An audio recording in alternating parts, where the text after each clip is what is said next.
Alright, so here's the Steel Batallion controller, and really I was just trying to make a video to show off my Lunar Flight lighting and key mapping profile that I made for it. So it's got 3 pedals on the bottom, and I'll introduce you to the rest of it here, in case you're not aware of it. Let me just, I just played Lunar Flight just now, so a few of the toggles are still on. I'll reset that with the bottom left switch.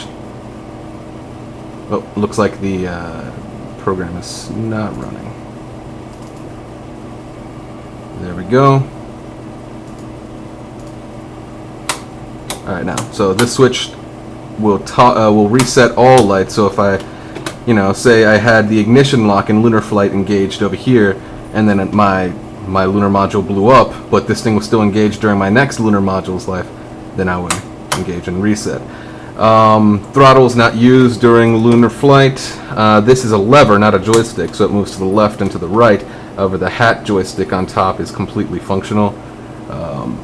This joystick on the right does move in all, is omnidirectional. It does not snap back, though, like the lever.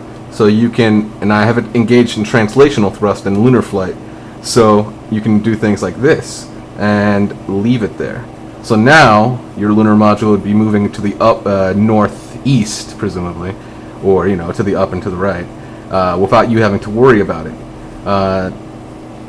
That's a very cool feature. Let me just show you. Well, this other thing here. There. So you saw them flash to the left. These are F1 through F5, but if you flip this over, it's now F6 through F10. A few other things. Main and sub will switch between checkpoints. So these will switch between not checkpoints, navigation points, and this will switch between missions. Let me show you how it looks in Lunar Flight. I've got it here on the right. Sorry for the video screen. I just had to make sure you guys were seeing what I was seeing. And are you? You are, okay. So now we are in Lunar Flight. I'm going to go ahead and hit enter. There.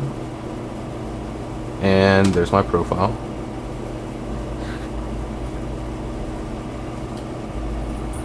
As you can see here, I'm going to push a couple things and bring it up to full screen, pushing cockpit hatch button to change my view to first person. If you look in the bottom right of this, the bottom right of your screen, you can see that if I move the lever to the left, it's changing ship yaw. If I move the hat stick up, you can see the different the pitch thrusters actually engaging. Left and right engages the roll thrusters. Translation, as you can see, I've pushed the right joystick forward and left it there, and it is continuing to translate forward there. So let's show you some flight. I will push the main button stick on the right to move over to an external view, pushing the right pedal on the Steel Batallion to engage in some upward thrust. If I push the middle pedal, down here, it would engage in downward thrust.